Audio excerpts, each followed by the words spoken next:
सुप्रभात बच्चों, कैसे हैं आप सब। आशा है आप सब अच्छे होंगे, स्वस्थ होंगे। मैं मंजू यादव, आपकी हिंदी विषय की अध्यापिका। बच्चों, पूर्व कक्षा में हमने हमारी हिंदी व्याकरण के अनेकार्थी शब्द एवं समानार्थक शब्द पाठ का अध्ययन किया था। आज की कक्षा में हम एक नए पाठ का अध्ययन करेंगे जिसका नाम है सर्वनाम। तो चलिए शुरुआत करते हैं हमारे नए पाठ की सर्वनाम। नाम के बारे में पढ़ने से पहले हम सर्वनाम शब्द के अर्थ के बारे में जानेंगे। सर्वनाम शब्द दो शब्दों के मेल से बना है, सर्व जमा नाम अर्थात सर्वनाम। सर्व का अर्थ होता है सब, यानी सबका नाम। सर्वनाम शब्द का क्या अर्थ हुआ बच्चों? सबका नाम। और नाम क्या होते हैं? संज्ञा। पता है ना आपको, किसी के नाम को संज्ञा कहते हैं। तो सर्वनाम का अर्थ हुआ सबका नाम। बच्चों, यहाँ कुछ चित्र बने हैं और उन चित्रों के नीचे लिखे कुछ वाक्य। आप इन चित्रों को ध्यान से देखेंगे और वाक्यों को पढ़ेंगे। पहला चित्र, डॉक्टर आ गया। पिताजी तैयार हो रहे हैं। नौकरानी रसोई में है।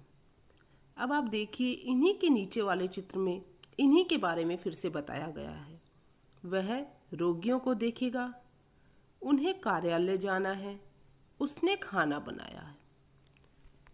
डॉक्टर, पिता, नौकरानी संज्ञा शब्द आए हैं। आपको पता है ना, किसी के नाम को संज्ञा कहते हैं। दूसरी पंक्ति में इन संज्ञा शब्दों के स्थान पर वह डॉक्टर के स्थान पर आया था, उन्हें पिता के स्थान पर और उसने नौकरानी के स्थान पर। तो संज्ञा के स्थान पर आए ये शब्द सर्वनाम है। समझे आप? संज्ञा के स्थान पर आए ये शब्द सर्वनाम है। तो बच्चों, सर्वनाम शब्द किसे कहते हैं? जी हाँ, संज्ञा के स्थान पर प्रयोग किए जाने वाले शब्द सर्वनाम कहलाते हैं। मैं फिर से दोहराती हूँ, संज्ञा के स्थान पर प्रयोग किए जाने वाले शब्द सर्वनाम कहलाते हैं। अब हम एक अन्य उदाहरण से भी सर्वनाम शब्द को समझेंगे। मैंने यहाँ कुछ पंक्तियाँ लिखी हैं, आप उन्हें ध्यान से सुनेंगे। आशीष मेरा मित्र है। आशीष मेरे पड़ोस में रहता है। आशीष के पिताजी डॉक्टर हैं। आशीष की माताजी अध्यापिका हैं। आशीष को क्रिकेट खेलने का बहुत शौक है। आशीष ने क्रिकेट के खेल में कई पदक भी जीते हैं। बच्चों, इन वाक्यों में आशीष शब्द बार बार आने से अटपटा सा लग रहा है, यानी एक ही शब्द की बार बार पुनरावृत्ति हो रही है। बार बार आशीष आशीष शब्द आए जा रहा है। बच्चों, अब इन्हीं वाक्यों को हम दोबारा लिखेंगे। आशीष मेरा मित्र है। वह मेरे पड़ोस में रहता है। उसके पिताजी डॉक्टर हैं। उसकी माताजी अध्यापिका हैं। उसको क्रिकेट खेलने का बहुत शौक है। उसने क्रिकेट के खेल में कई पदक भी जीते हैं। तो यहाँ आपने देखा, आशीष शब्द की जगह वह, उसके, उसकी, उसको, उसने आदि शब्द आए हैं, जिनके आने से हमारी भाषा बहुत सुंदर हो गई। वहाँ बार बार आशीष शब्द की पुनरावृत्ति हो रही थी, यानी बार बार आशीष आशीष शब्द आ रहा था, लेकिन यहाँ ऐसा नहीं है। तो संज्ञा शब्दों के स्थान पे सर्वनामों के प्रयोग से भाषा का सौंदर्य बढ़ जाता है और संज्ञा के स्थान पर प्रयोग किए जाने वाले शब्दों को ही हम सर्वनाम कहते हैं। तो बच्चों, सर्वनाम शब्द की परिभाषा क्या हुई? जी हाँ, संज्ञा के स्थान पर प्रयोग किए जाने वाले शब्द सर्वनाम कहलाते हैं, यानी जो संज्ञा की जगह शब्द आते हैं उन्हें हम सर्वनाम कहते हैं। कुछ सर्वनाम शब्द इस प्रकार है: मैं, हम, तुम, आप, यह, वह, कोई, कुछ, कौन, क्या, जो, सो आदि। अब हम पढ़ेंगे सर्वनाम के भेद। सर्वनाम के 6 भेद होते हैं: पुरुषवाचक सर्वनाम, निश्चयवाचक सर्वनाम, अनिश्चयवाचक सर्वनाम, संबंधवाचक सर्वनाम, प्रश्नवाचक सर्वनाम एवं निजवाचक सर्वनाम। बच्चों, आज हम पढ़ेंगे पुरुषवाचक सर्वनाम के बारे में। तो चलिए शुरुआत करते हैं पुरुषवाचक सर्वनाम। पुरुषवाचक सर्वनाम। पुरुषवाचक सर्वनाम जिन सर्वनाम शब्दों का प्रयोग बोलने वाले, सुनने वाले, या अन्य व्यक्ति के लिए किया जाता है वे पुरुषवाचक सर्वनाम कहलाते हैं, जैसे मैं, तुम, वह आदि। बच्चों ध्यान से सुनना। बोलने वाले यानी कि मैं जो बोल रही हूँ, सुनने वाले जो मेरे सामने सुन रहा है जिसे मैं बोल रही हूँ, वह अन्य व्यक्ति वह जो वहाँ उपस्थित नहीं है लेकिन मैं और सामने वाला उसके बारे में बात कर रहे हैं। तो मैं बोलने वाला, तुम सुनने वाले, अन्य व्यक्ति जो वहाँ उपस्थित नहीं है, वे पुरुषवाचक सर्वनाम कहलाते हैं। मैं मेरे लिए, तुम तुम्हारे लिए, वह अन्य व्यक्ति के लिए। तो आया आपको समझ में पुरुषवाचक सर्वनाम? बोलने वाले के लिए, सुनने वाले के लिए, वह अन्य व्यक्ति के लिए जो वहाँ उपस्थित नहीं है। अब बच्चों पुरुषवाचक सर्वनाम के भी 3 भेद होते हैं: उत्तम पुरुष, मध्यम पुरुष, अन्य पुरुष।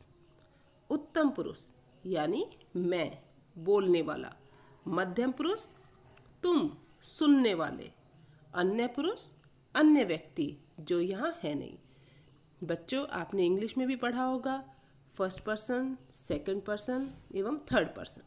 उत्तम पुरुष फर्स्ट पर्सन, मध्यम पुरुष सेकंड पर्सन, अन्य पुरुष थर्ड पर्सन। तो आया आपको समझ में यहाँ तक? पुरुषवाचक सर्वनाम के 3 भेद: उत्तम पुरुष यानी मैं, मध्यम पुरुष तुम, अन्य पुरुष वह। तो चलिए अब हम पढ़ते हैं उत्तम पुरुष के बारे में कि उत्तम पुरुष किसे कहते हैं। उत्तम पुरुषवाचक सर्वनाम जिस सर्वनाम को बोलने या लिखने वाला अपने लिए प्रयोग करता है उसे उत्तम पुरुष कहते हैं। यानी कि मैं जो बोल रहा है या लिख रहा है। उदाहरण देखिए, मैं टीवी देखूंगा। हम 5वीं कक्षा के छात्र हैं। मेरा नाम अनिल है। यहाँ सर्वनाम शब्द क्या है?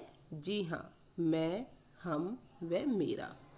तो आपको समझ में आया ना उत्तम पुरुषवाचक सर्वनाम?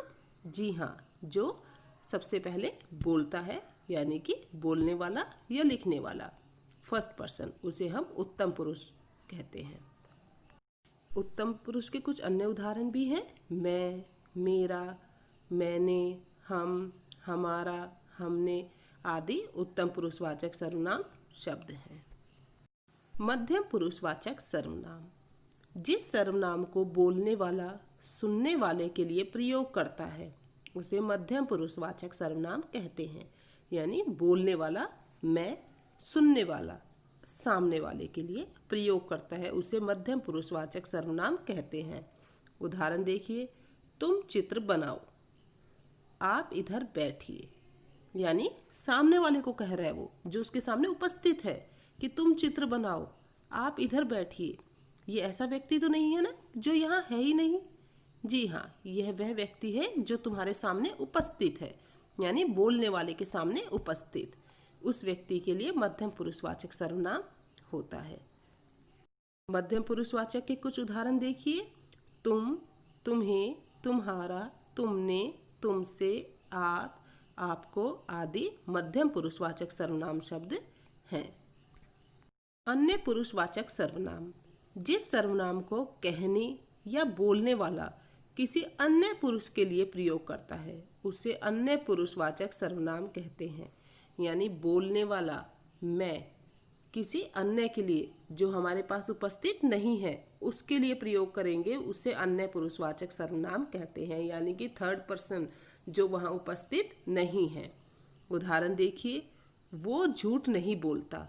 यानी मैं आपको नहीं कह रही, मेरे सामने वाले को नहीं कह रही, मैं किसी तीसरे व्यक्ति के लिए कह रही हूँ, वह झूठ नहीं बोलता। उसके पास कार है, यह बात भी मैं किसी तीसरे व्यक्ति के लिए कह रही हूँ, उसके पास भी कार है। तो आया आपको समझ में?